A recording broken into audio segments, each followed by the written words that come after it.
qui gagne beaucoup à l'extérieur, mais qui prenait pas mal de buts ces derniers temps. 3 contre Rennes, 3 contre le Paris Saint-Germain. Puis Lens, côté Francis Gillot. 7 matchs, 7 derniers matchs, une seule victoire, 4 défaites. Ça fait pas beaucoup quand on veut jouer la Ligue des Champions. On regarde tout de suite ce qui s'est passé ce soir au stade Félix-Ballard. D'abord, c'est un stade comble.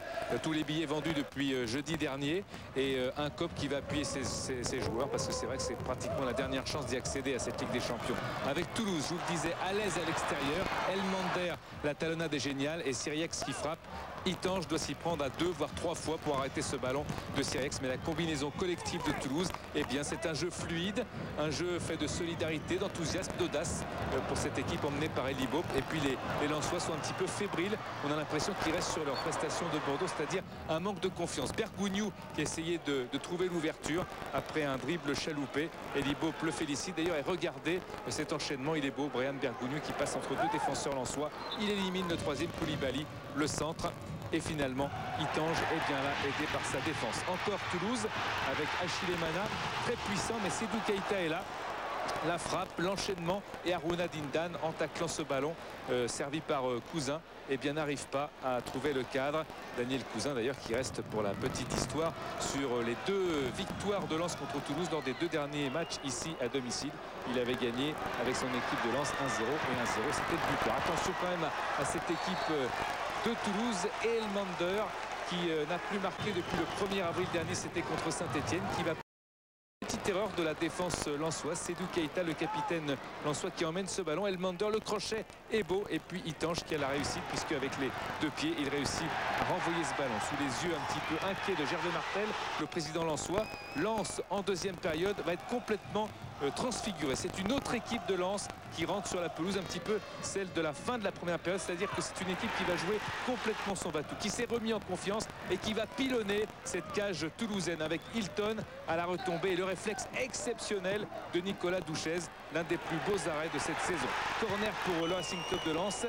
Prolongation de ce ballon, et encore Hilton, aidé par Arrivagé. Douchez va encore une fois sauver les siens et permettre à cette équipe de Toulouse de tenir, oui, mais peut-être de rompre, car Francis Gillot emmène ses hommes vers la conquête avec Demont, encore Douchez et Monterrubio, mais c'est à côté.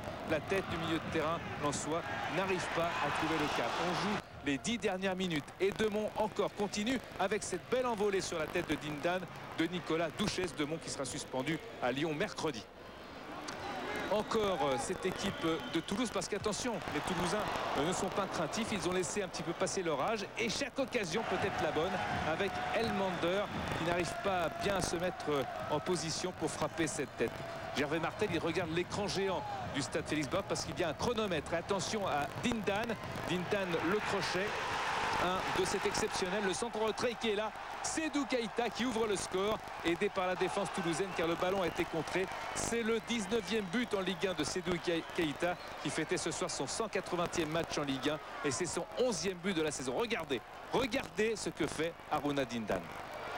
C'est fameux, le centre en retrait, Seydou Keita qui est là, et c'est dévié un petit peu dans la cage de Douchez. En tous les cas, c'est un petit peu mérité parce que les Lensois sont partis à l'abordage, mais un abordage sans précipitation, un abordage calculé, un abordage plein de talent et d'enthousiasme. Le corner pour le Racing Club de Lens, et Monsieur Castro va montrer le point de pénalty. Regardez pourquoi.